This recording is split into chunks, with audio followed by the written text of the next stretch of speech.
या ठिकाणी स्वागत आहे. आपण बघतोय स्टेट बोर्डची पुस्तकं डिजिटल बोर्डवर सगळे टॉपिक्स मी तुम्हाला शिकवणार आहे, जे की विविध स्पर्धा परीक्षांना उपयुक्त आहे.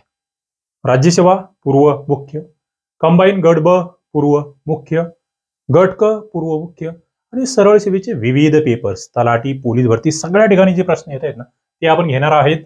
इयत्ता 12वीचं इतिहासाचं या ठिकाणची ही एक सिरीज आहे. आपण विज्ञानाची सिरीज सुरू केलेली आहे. प्रत्येक विषयाचं प्रत्येक इयत्तेचं पुस्तक तुमच्या समोर आणलं जाणार आहे, एकदम सोप्या भाषेमध्ये आणलं जाणार आहे आणि परीक्षेभिमुख सगळ्यात महत्वाचं, कारण की स्पर्धा परीक्षेच्या विद्यार्थ्यांसाठी ही सिरीज आहे.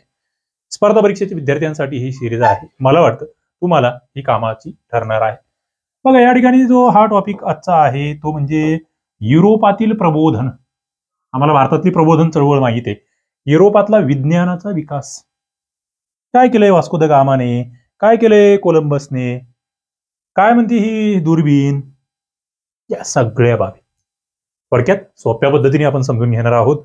या सगळ्या पीडीएफ ज्या आहेत त्या तुम्हाला अभ्यास कट्टा या ऍपवर भेटणार आहे. इयत्ता 12वीचं हे नवीन पुस्तक या ठिकाणी तुमच्या समोर आहे. संसद भवनाचं हे दाखवलेलं आहे. काय आहे या टॉपिक मध्ये नेमकं बघा. तुम्ही म्हणाल एमपीएससीला हा टॉपिक आहे का, हा टॉपिक सरळ सेवेला आहे का, तर तुम्हाला प्रश्न विचारले गेलेले आहेत. तुम्हाला यापूर्वी युरोपातील जे धर्मयुद्ध आहेत त्या संदर्भात प्रत्यक्ष अप्रत्यक्ष प्रश्न आलेले आहेत. पुढचा जो मुद्दा आहे तो म्हणजे युरोपातील प्रबोधनाचा काळ, काही शोध वगैरे जे आहेत त्याच्यावर आपल्याला सातत्याने प्रश्न येतात. विज्ञानाचा विकास इतर हे सुद्धा शोधांमध्येच जात आहे. इथेही शोध बघताय तुम्ही, भौगोलिक शोध आहेत, औद्योगिक क्रांती आहे, आर्थिक राष्ट्रवाद. म्हणजे सगळ्या परीक्षांचा बेस या ठिकाणी आहे असं मी म्हणतो. म्हणून हा टॉपिक या ठिकाणी तुमच्यासाठी आणलेला आहे, महत्वाचा आहे. बघा, या ठिकाणी जर बघितलं तुम्ही तर काय काय झालंय, प्राचीन ग्रीक आणि रोमन परंपरा ज्या आहेत त्याचं पुनरुज्जीवन सुरुवातीच्या काळात या ठिकाणी झालं ते माहिती असलं पाहिजे. आता मग प्रबोधन कशाला म्हणायचं? प्रबोधन या शब्दाचा अर्थ तुम्ही काय काढणार? म्हणजे प्राचीन परंपरा ज्या आहेत त्याच्यामध्ये पुनरुज्जीवन करणं म्हणजे प्रबोधन का? तर फक्त तेवढं म्हणजे प्रबोधन नाहीये. सर्वांगीण प्रगतीला चालना भेटली पाहिजे. नव्या युगाची जी सुरुवात होते आहे त्याला आपण प्रबोधन चळवळ असं म्हणतो आहे. प्रबोधन चळवळीमधले ते मुद्दे लक्षात ठेवा.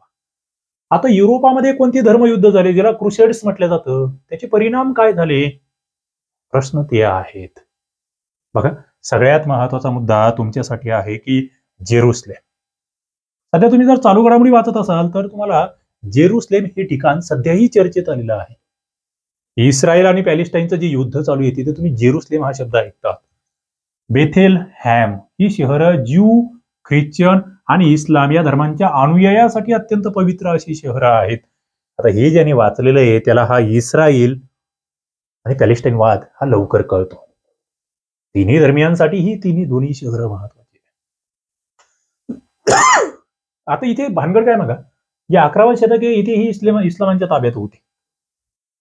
मग ख्रिश्चन धर्माचे जे अनुयायी आहे यांनी काही धर्मयुद्ध केले की यस नाही, ही शहरं आम्हाला भेटली पाहिजे.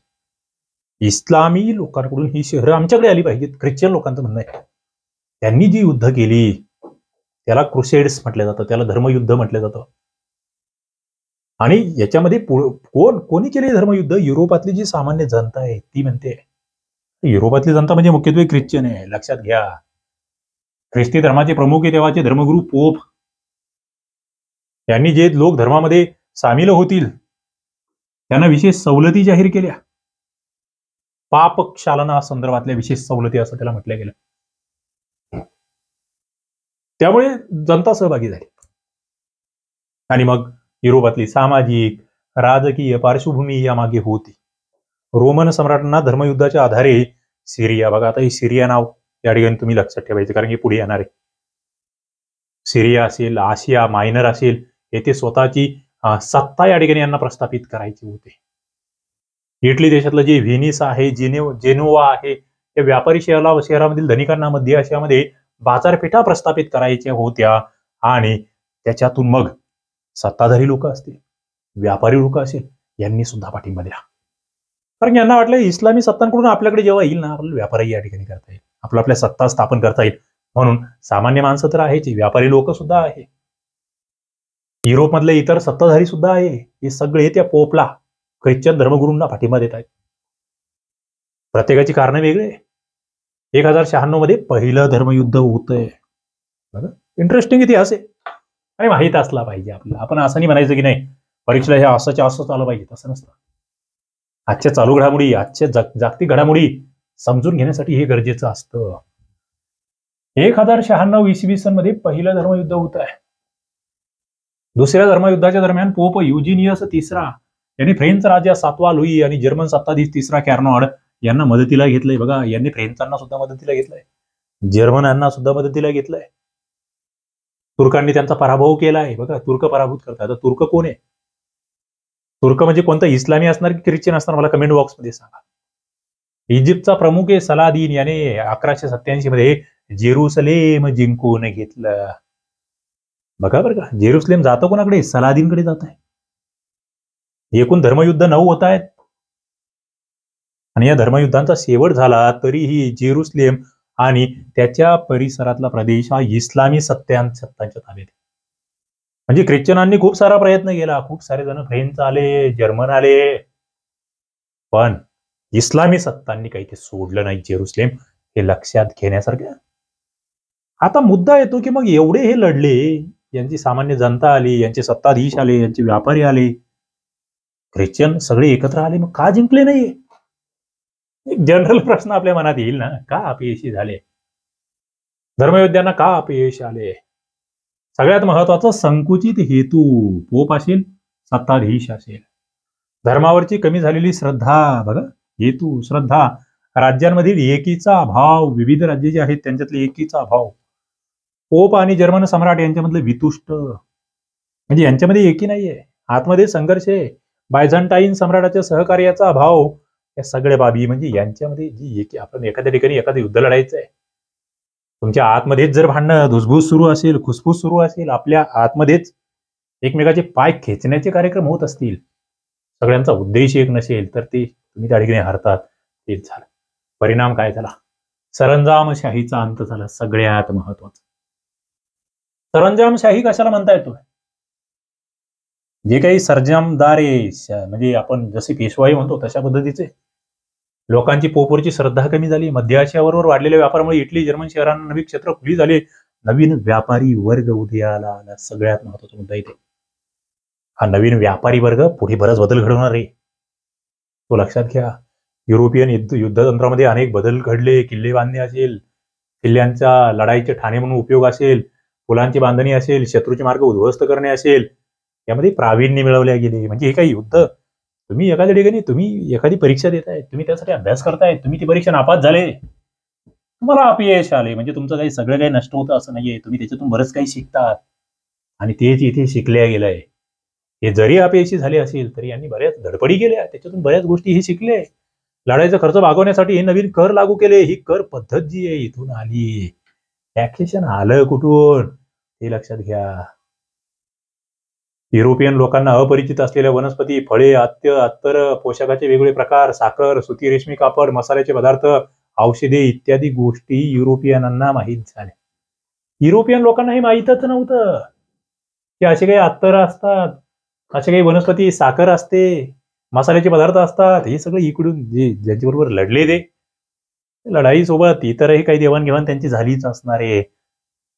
अरबांशी त्यांचा जो संपर्क आला, त्याच्यातून अनेक नवीन विषयांशी संपर्क आला. रसायन, संगीत, व्यापार या क्षेत्रातील अनेक अरबी शब्द युरोपियन लोकांनी आत्मसात. भाषा सुद्धा, भाषांची, शब्दांची देवाणघेवाण या ठिकाणी झाली. म्हणजे एखाद्या युद्धाचा परिणाम काय होऊ शकतो? फक्त एकमेकांची माणसं मारणं एवढं होत नसतं, त्याच्या मागे हे सगळं घडत असतं. आणि मग याच्यातून हा युरोपातला प्रबोधनाचा काळ सुरू होतोय. कधी सुरू होतं युरोपामधलं प्रबोधन? आपल्या भारतातलं प्रबोधन कधी सुरू झालं होतं? प्रश्न आहे. युरोपामधलं 14वं शतक हा प्रबोधनाचा आरंभ आहे आणि 15वं आणि 16वं शतक हा प्रबोधनाचा उत्कर्ष काळ समजला जातो, हे माहीत असलं पाहिजे.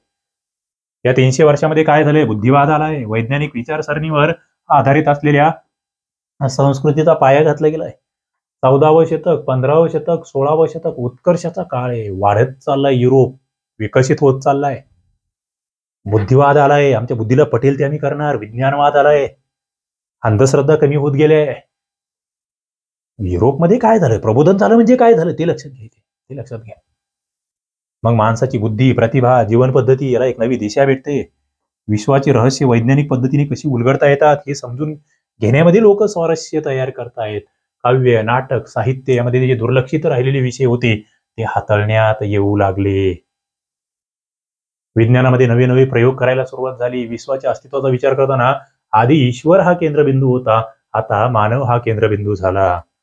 आधी जो फोकस फक्त ईश्वर ईश्वर म्हटलं जायचं, आता मानवतावाद आला. आणि मला वाटतं तो अत्यंत महत्वाचा मुद्दा या ठिकाणचा आहे.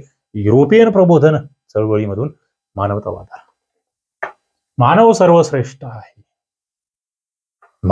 मानवाला केंद्रस्थानी ठेवून प्रगती झाली पाहिजे, ती या ठिकाणी आलं. धाडसी दर्यावरती आले, ते शोध घ्यायला लागले, त्यांना प्रोत्साहन भेटायला लागलं. ते वेगळ्या देशात जायला लागले, तिकडून वनस्पती, फळे, फुले, झाडं, नवनवे प्राणी, शस्त्रास्त्र यांची माहिती ते दर्यावरती मिळवायला लागले, आपल्या मायदेशात आणायला लागले. त्याचा उपयोग आपलं जीवन समृद्ध करून घेण्यासाठी ते करायला लागले. ही जी दर्यावर्दी आहे ना, यांनी सगळे शोध हे नवीन सुरू केले. गॅलिलिओची दुर्बीण तुम्ही या ठिकाणी बघताय. मग याच्यातला पहिला मुद्दा होता 1543 मध्ये निकोलस कोपर्निकस यांनी ग्रहमाला ही पृथ्वी केंद्रित नसून ती सूर्य केंद्रित आहे असं मानलं. कोपर्निकसचा खूप काही छळ झालेला आहे. लोक आधी म्हणायची की पृथ्वीभोवती तो सूर्य फिरतोय, आपल्याला जसं वाटतं लहानपणी तसं. पण याने मांडले की तसं नाहीये, ती पृथ्वी केंद्रित नाहीये, ते सूर्याभोवती आपण फिरतोय. हे कोण मांडते? कोपर्निकस मांडतोय. हे आम्हाला माहिती आहे का? हा कोपर्निकसचा शोध आहे 1543चा. हा तुम्हाला आम्हाला माहितच असला पाहिजे. 1609 मध्ये गॅलिलिओ सुधारित दुर्बीण तयार करतोय. लक्षात ठेवा, कधी घडतंय, काय घडतंय. 1609 ला गॅलिलिओची दुर्बीण आहे. खगोल संशोधनाला गती भेटते गॅलिलिओच्या दुर्बिणीमधून. कोपर्निकस आणि केपलर यांच्या संशोधनाला गॅलिलिओने वैज्ञानिक पद्धतीच्या आधारे पुष्टी दिलेली आहे. त्यामुळे भौतिक विज्ञानाच्या क्षेत्रातील संशोधनाला चालना मिळालेली आहे. बघा, कोपर्निकस आणि केपलर. आता गॅलिलिओ बद्दल काय झाले आहे? गॅलिलिओचा शोध कसा लागला? काय म्हणतो गॅलिलिओ बद्दल काय माहिती पाहिजे आम्हाला? गॅलिलिओने काय रूढ केलं? गॅलिलिओचं म्हणणं होतं की निरीक्षण करा, सिद्धांत मांडा, तुम्हाला जे दिसतंय ना ती मांडा, ती लिहा. आपण करतो का आजच्या काळात? तर्कशुद्ध पद्धती त्याने रूढ केली. तर्क बुद्धीचा वापर करायचा आहे. म्हणजे आधुनिक प्रायोगिक विज्ञानाचा जनक म्हणून आम्ही गॅलिलिओकडे बघायला लागलो. बघा, प्रायोगिक विज्ञान, प्रयोग करा, बघा, पडताळा. भिन्न वजनाच्या वस्तूंचा खाली पडण्याचा वेग हा सारखाच असतो, ही सत्यता त्यांनी मांडली. आणि ती पिसाच्या झुकत्या मनोऱ्यावर त्यांनी प्रयोग केला की वेगवेगळं जरी वजन असेल ना तरी त्या वस्तू खाली पडण्याचा वेग हा सारखाच असतो. अत्यंत महत्वाचा शोध होता. जड वस्तू हलक्या वस्तूच्या मानाने अधिक लवकर खाली पडेल, हे जे अरिस्टॉटलने आधी मत मांडलं होतं ते खोडल्या गेलं. तुम्ही म्हटलं की हा पेन जड आहे आणि एखादं लहानसं मी फुगा घेतला लहानसा, तो फेकला, हा लवकर खाली पडेल. तसं नाही, दोन्ही सेम टाइमला खाली येणार. कोण म्हणताय? गॅलिलिओ म्हणतोय. अरिस्टॉटलने आधी ते मांडलं, ते मत खोडलंय. आधुनिक दूरदर्शक बनवलंय, आधुनिक दुर्बीण बनवली आहे. सुरुवातीच्या काळातील दुर्बिणीची क्षमता वाढवण्यात गॅलिलिओला यश आले. याचा फायदा दर्यावरती नाही मिळाला. समुद्रातील दूरवरच्या छोट्या मोठ्या भूमी शोधणे त्यांना सोपी जाऊ लागले. दुर्बिणीचा फायदा काय झाला? लांब लांबच्या भूमी शोधायला निघाले. समुद्रातून जाताना त्या दुर्बिणीचा फायदा होतोय. गुरु या ग्रहाचे चार तेजस्वी उपग्रह शोधले गेले. ग्रहांचे शोध त्यातही महत्वाचे आहे. अरिस्टॉटल म्हटलं होतं की चंद्र गुळगुळीत आहे, स्वयंप्रकाशी आहे.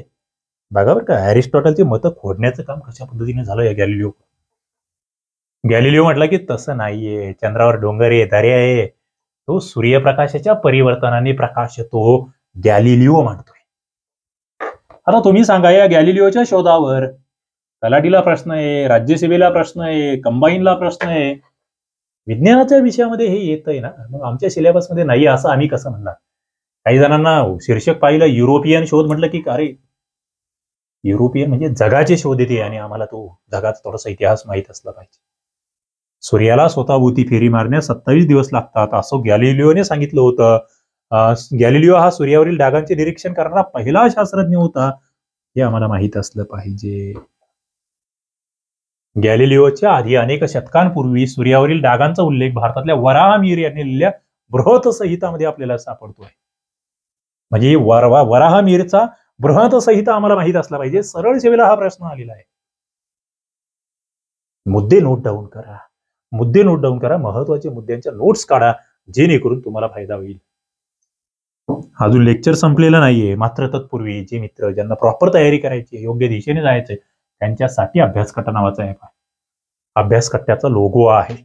या ठिकाणी ग्रामसेवकची विजयी भव बॅच आहे, जिल्हा न्यायालय भरतीची, कनिष्ठ लिपिकची, शिपाईची, लघुलेखकची बॅच आहे. आता नवीन बॅच आपण सुरू केली, आरोग्य सेवक आरोग्य सेविकासाठी, झडपीसाठीची फास्ट ट्रॅक बॅच, नवीन बॅच 2024 साठी आता सुरू केलेली आहे. तुम्ही जॉईन होऊ शकतात. कृषी सेवकची बॅच आहे, पोलीसची खाकी बॅच नव्याने आणली आहे, तलाठीची बेसिक बॅच या ठिकाणी तुमच्यासाठी चालू आहे. सुपर बॅच सगळ्या परीक्षांसाठी आहे. दारूबंदीची बॅच आहे. विविध परीक्षा अभ्यास कट्टा एकच ऍप्लिकेशन आहे, एकच कट्टा आहे, त्या ठिकाणी जाऊन तुम्हाला तयारी करायची. आता आणखी कोणते शोध लागले मित्रांनो? या शोधांवर तुम्हाला वेगवेगळ्या परीक्षांना प्रश्न आले, वेगवेगळ्या परीक्षांना प्रश्न आले आणि आम्हाला ते करायचे, मुद्दाम करायचे. कोणी शिकवत नाही तुम्हाला, मला माहिती आहे, मी शिकवणार आहे. थोडे मला कमी व्ह्यूज भेटले तरी चालतात. जे प्रॉपर पोरं आहे, प्रामाणिक मुलं आहे, त्यांच्यासाठी मला या सिरीज करायच्या. बंदुकीची दारू आणि चपाईचा शोध, यामुळे काय झालं? युद्धतंत्र ज्ञानाचा प्रसार यामध्ये बदल झाला. म्हणजे बंदुकीची दारू किती बेसिक ठरली, छपाई किती महत्वाची ठरली, लक्षात घ्या. जर्मनी मधला जो हा गुटेनबर्ग होता, याने काय केलं? 1440 मध्ये छापखाना सुरू केला. गुटेनबर्गवर प्रश्न आले, जर्मनीचा आहे. जोहानेस गुटेनबर्ग 1440 ला छापखाना सुरू करतोय. 1451 मध्ये इटलीमध्ये पहिला छापखाना सुरू होतोय. छपाईचा शोध जगाला प्रबोधनात मिळालेली सर्वोच्च देणगी आहे. छपाईमधून तर सुरू झालं ना, वृत्तपत्र असेल, ग्रंथांची निर्मिती असेल, ज्ञानाचं साठवण या ठिकाणी करायला सुरुवात झाली.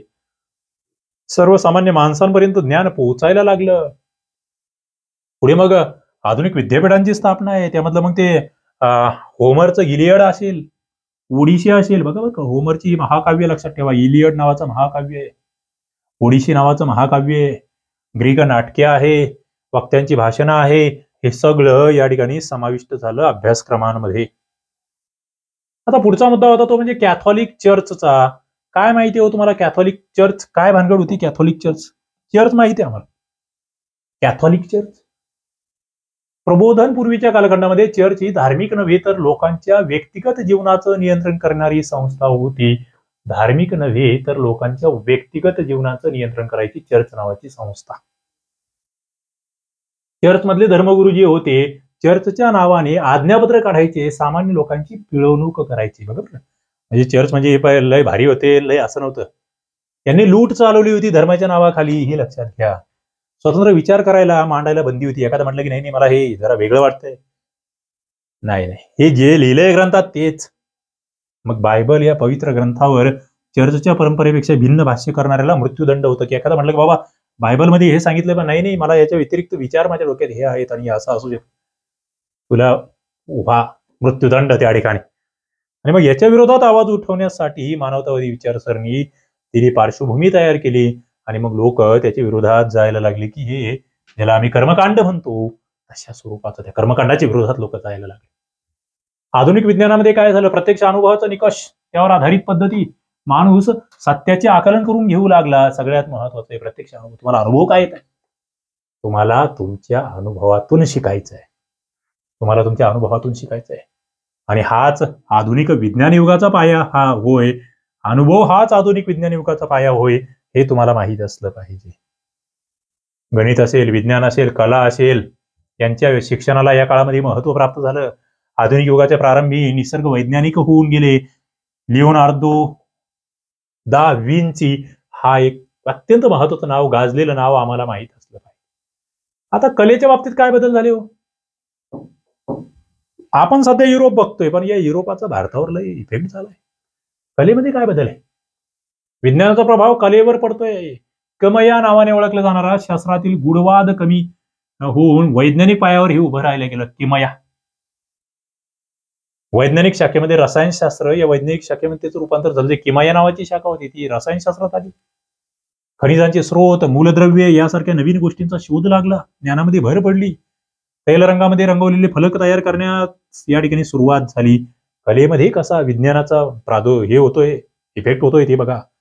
निसर्गाचं निरीक्षण झालं, त्यामुळे निसर्गाचं सूक्ष्म चित्रण या ठिकाणी करणं असेल, वैज्ञानिक पद्धतीच्या निरीक्षणातून मनुष्याच्या शरीराची वैशिष्ट्ये दर्शवणाऱ्या आकृती चित्रित करणं असेल ते सुलभ झालं. आणि मग यामध्ये Leonardo da Vinci, Michael Angelo यांच्या काही चित्र यांचे गाजलेले. लिओनार्डो दा विंचीचं गाजलेलं एक चित्र आहे. सांगा मला कुणाचं चित्र काढलं गाजलेलं आहे? येणार आहे ती पुढे पुढे येतच जाईल ते, पण तुम्हाला सांगायचंय ते नाव, ते आजही त्यावर म्हणजे त्याला त्या चित्रकलेचा सर्वोच्च कळस मानला जातो. आता विज्ञानाचा विकास कसा झाला? युरोपामध्ये 17वं शतक आहे, निसर्गाचा अभ्यास करायला सुरुवात झाली. या शास्त्रज्ञांनी आधुनिक विज्ञानाचा पाया रचला. म्हणजे निसर्ग तुम्हाला काय काय शिकवतो ते लक्षात घ्या. निसर्गातून आधुनिक विज्ञान तयार होत आहे. निसर्गाच्या निरीक्षणातून प्रयोग केले जात आहेत. वैज्ञानिक सिद्धांतांना स्थलकालातीत महत्व आहे हे सिद्ध होत आहे. नव्याने शोधून काढलेले नियम सूत्रबद्ध केले जात आहेत. नवीन वैज्ञानिक परिभाषा तयार केली जाते आणि याच्यातून विज्ञान प्रगत होत जाते. बघा बरं, विज्ञानाचा कसा विकास होत गेला.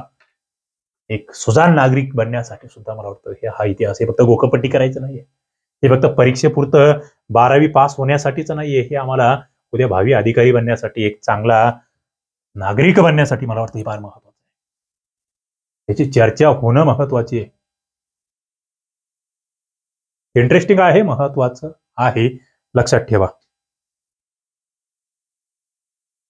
आता वैज्ञानिक संस्था बघा, विज्ञानातील संशोधनासाठी युरोपामध्ये काही संस्था स्थापन करण्यात आल्या होत्या.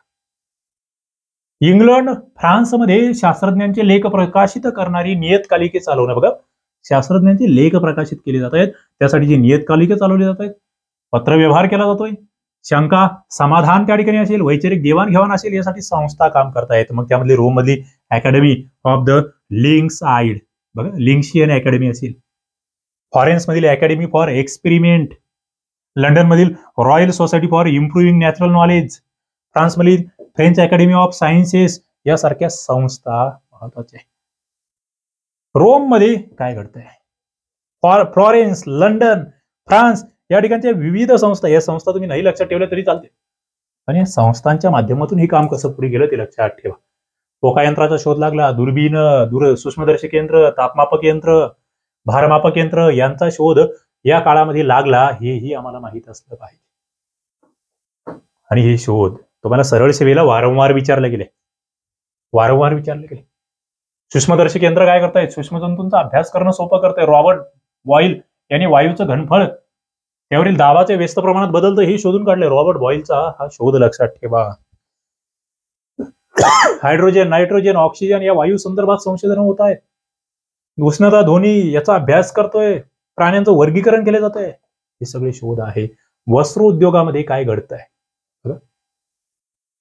आता सगळ्यात आधी काय होतं की चला सुतापासून, लोकरापासून वस्त्र विणल्या जायचं. इंग्लंडमध्ये सुरुवातीला हे चालायचं, पूर्वापार चालायचं. पुढे काय झालं, हा व्यवसाय एक घरगुती होतं, हे प्रत्येक जण करायचं. आपल्याकडे कसं कापसाचं वगैरे उत्पादन तसं करतो आपण, सुतमाग होतं तसं. पण 1738 मध्ये जॉन के यांनी धावता धोटा तयार केला. हा प्रश्न सरळ सेवेला आलाय. धावता धोट्याचा शोध लावलाय जॉन केने. कधी? 1738 मध्ये. धावता धोटा जॉन के या ठिकाणी शोध लावतो आहे, धावत्या धोट्याचा.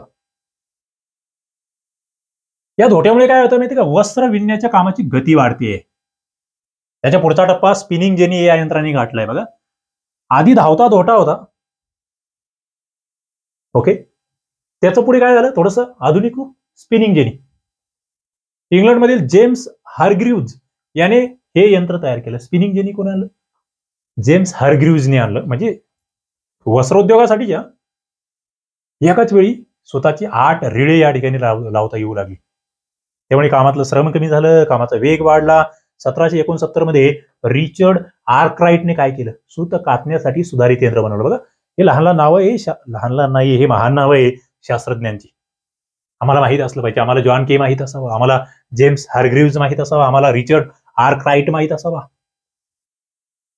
मजबूत धागे वगैरे तयार होऊ लागले. पुढे क्रॉम्प्टन, बघा क्रॉम्प्टन नावाची सध्या आम्ही कंपनी बघतो. 1779 मध्ये सॅम्युअल क्रॉम्प्टन याने काय केलं? म्यूल नावाचं सूतकताई यंत्र तयार केलं.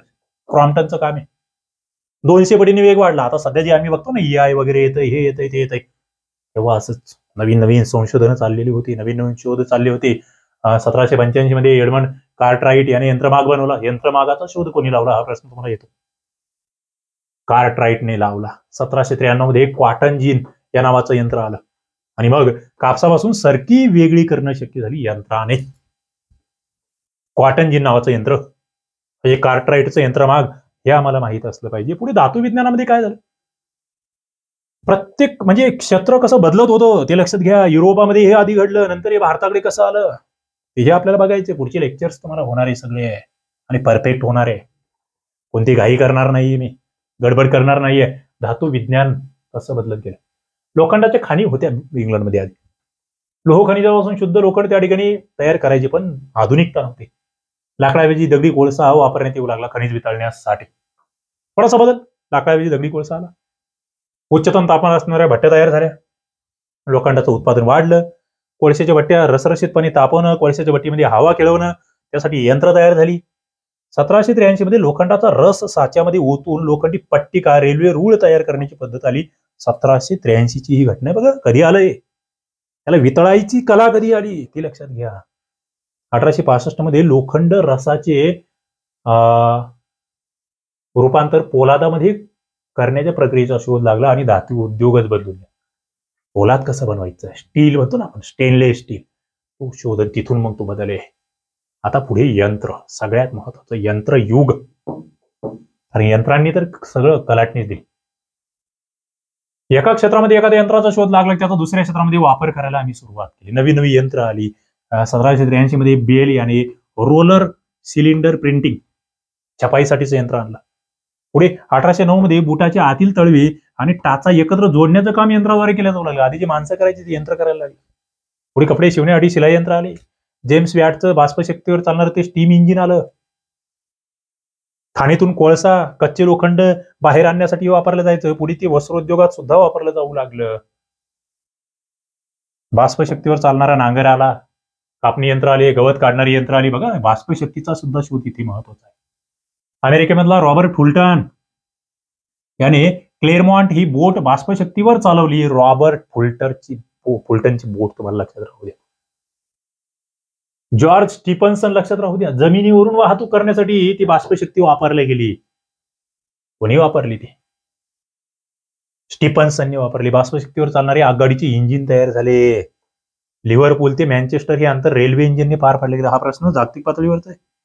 पहिली रेल्वे जगामध्ये इथे धावते, लिव्हरपूल ते मँचेस्टर. आम्हाला ठाणे ते मुंबई माहिती आहे. युरोपमध्ये रेल्वे सेवा आहे. आणि मग पुढे इंग्लंडमधील व्यापारी इतर देशामध्ये त्यांच्या वसाहती प्रस्थापित करण्यास इथून निघाले. मग आता काही शोध त्यांनी लागले की बाबा चला आपण आता ब्रिटनमध्ये भरपूर झालं, आमच्याकडे लय कॉम्पिटिशन झाली, आम्ही जरा बाहेरचे देश शोधतो, तिकडे जाऊन मग पैसे कमावतो. शेवटी पैसे कमावायचाच धंदा आहे हा. स्वतःची सत्ता, स्वतःकडे प्रॉपर्टी त्या ठिकाणी आणायची, यांना स्वतःला सत्ताधीश बनवायचं आहे. मग काय होतंय, 13वे ते 19वे शतक. मार्को पोलो हा इटालियन प्रवासी आहे. हा युरोपला सर्वप्रथम चीनची आणि आशिया खंडातील इतर देशांची ओळख करून देतोय. हा सांगतोय की बाबा इकडे आहे कोणतरी, चीन आहे, आशिया आहे इकडे पूर्वेला. चीनमध्ये कुबलाई खान या राज्याच्या दरबारात तो राहतोय. त्याने मंगोलियन आणि चीनी भाषांचा अभ्यास केला. तेव्हा यांनी या भाषांचा अभ्यास केला. आणि आज किती भाषा, आम्हाला मराठी सोडली हिंदी नीट बोलता येत नाही, इंग्रजी नीट कळत नाही. आमचा लोच्यालय अवघडे. महान व्यक्तिमत्व इब्न बतुता काय करतोय भारतामध्ये, मालदीवमध्ये, सुमात्रामध्ये, चीनमध्ये, स्पेनमध्ये, सार्डिनियामध्ये, पूर्व आणि पश्चिम आफ्रिकामध्ये हा फिरतोय. मध्ययुगातला प्रसिद्ध असा हा प्रवासी आहे. आम्ही किती देशात फिरतोय. आम्हाला आमचा जिल्हा सोडून बाहेरच्या जिल्ह्यात नोकरी करायची नाहीये. आमचा कार्यक्रम इथे नडतो. अरे हे अवघं विश्वची माझं घर असं म्हणून कुठे जायला तयार व्हा. या इब्न बतूता, आम्हाला इतिहासातून हे शिकायचं, आम्हाला गोकंपट्टी करायची नाही. मी तुम्हाला काही पाठ करा म्हणत नाहीये. हा उत्तर अमेरिका आहे, हा मेक्सिको आहे, उत्तर ध्रुव आहे, हा इथे हा युरोप आहे. या युरोप मधून हे चालले मग इकडे आशियाकडे येतोय, इकडे खाली भारताकडे येतोय. हा वास्को द गामा 1498 ला कालिकत बंदरावर येतोय. कुठून येतोय हा वास्को द गामा? इकडून निघतोय तो वास्को द गामा. इथे 1497 ला केळकपाव गुड होप जवळ येतोय, वरती येतोय तो वास्को द गामा. कोलंबस या ठिकाणी जातोय. अमेरिगो व्हेस्पुसी 1492 मध्ये शोधतोय अमेरिका. डकिया आहे 1578 मध्ये. मॅगेलन समुद्रधुनीकडे तिकडे हा मॅगेलन येतोय 1521 च्या दरम्यान. वेगवेगळे प्रवासी आहे निघाले. 1522 मध्ये तो इकडे पोहोचतोय. मॅगेलन पूर्ण प्रदक्षिणाच घालतोय तो पृथ्वीला मॅगेलन. हेही तुम्हाला माहित असलं पाहिजे.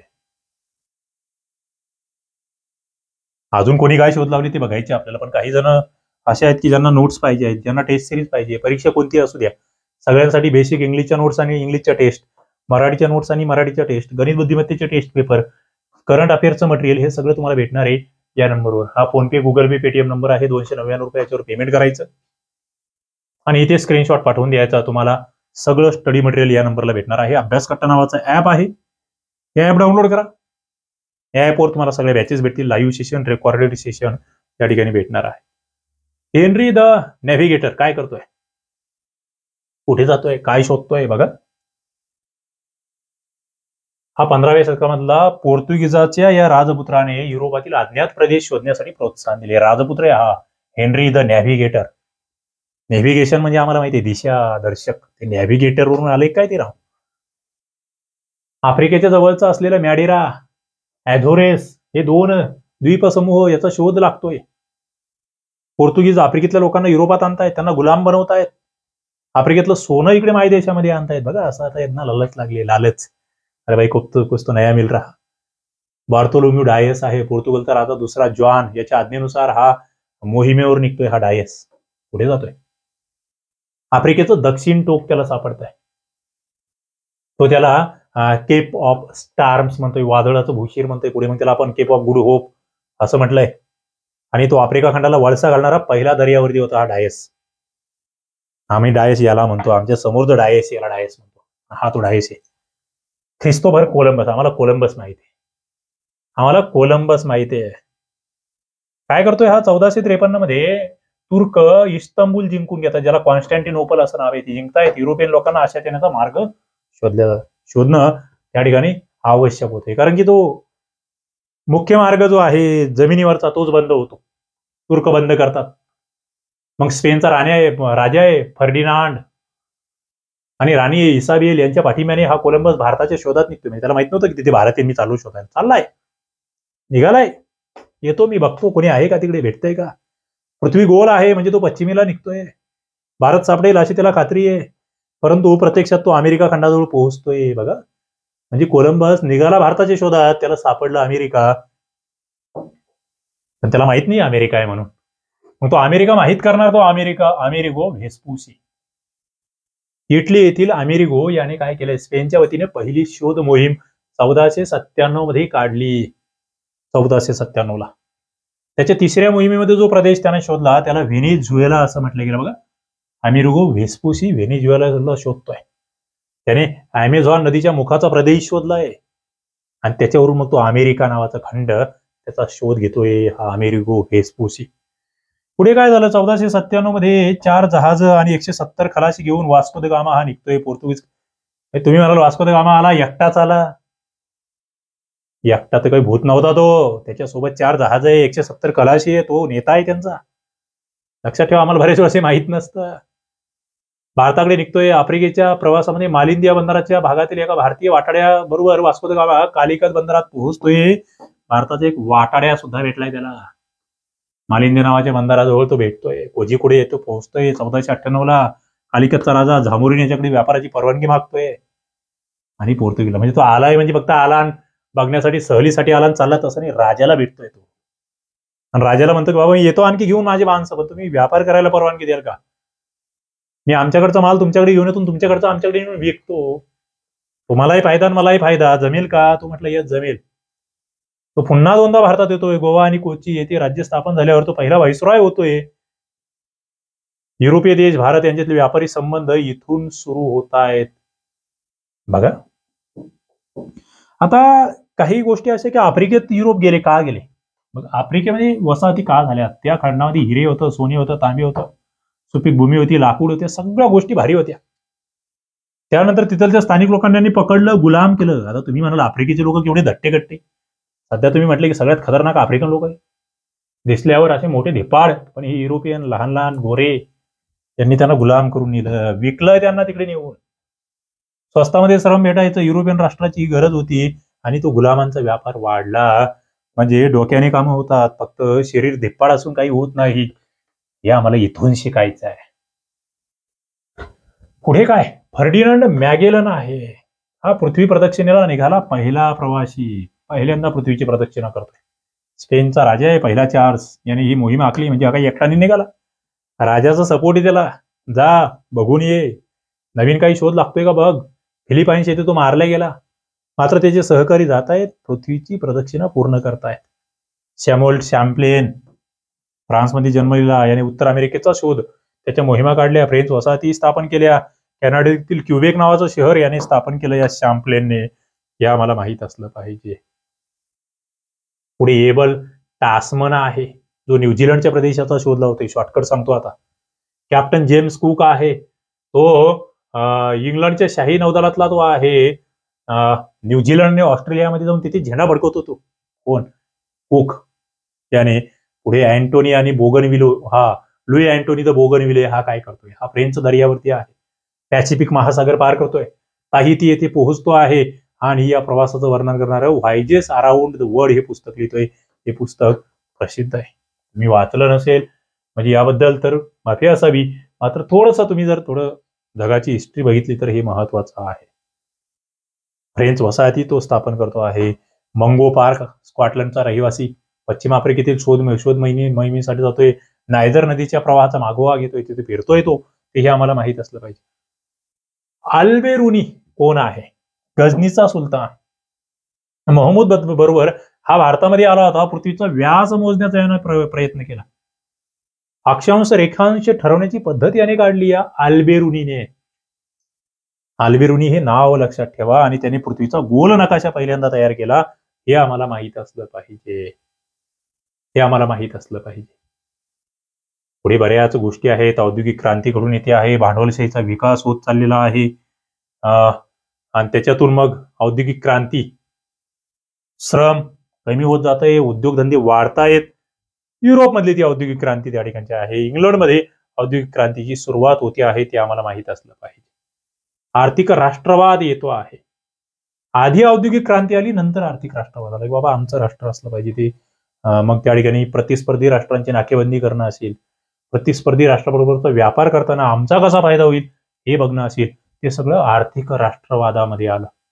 मग त्या ठिकाणी जाऊन आमच्या वसाहती स्थापन करणं, त्यांच्यासोबत युद्ध करणं, या सगळ्या बाबी आर्थिक राष्ट्रवादात होत्या, हे आम्हाला माहित असलं पाहिजे. तर बघा अशा पद्धतीने या सगळ्या बाबी घडत गेल्या, आणि मला वाटतं एक जगाचा जो इतिहास आहे तो इथूनच सुरू होतो. नवीन इतिहास, आधुनिक इतिहास तो इथून सुरू होतो. काही प्रश्न आहेत ज्याची तुम्हाला उत्तरं द्यायची. 1440 मध्ये छापखाना कोणी सुरू केला? उत्तर द्या कमेंट बॉक्समध्ये. 1609 मध्ये अधिक सुधारित दुर्बीण कोणी तयार केली?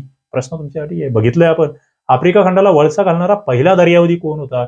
मला माहिती आहे, उत्तर तुमची येणार आहे, आणि सगळ्यांना ही सेशन आवडलेलं असणार आहे. पुढे मोठाले सेशन असणार आहे. अभ्यासकट्टा नावाचा ऍप आहे, इथे तुम्हाला एमपीएससीची फाउंडेशन कोर्स सुद्धा आपण आणलेला आहे. कंबाईनची ग्रुप बी आणि ग्रुप सी ची बेसिक कोर्स आहे, अभ्यासकट्टा ऍपवर तुम्हाला भेटणार आहे. आणि चला सगळ्यांना खूप खूप शुभेच्छा आहेत चांगल्या अभ्यासासाठी. आपण लढत राहणार आहेत आणि आपण जिंकत राहणार आहोत. थांबतोय. धन्यवाद.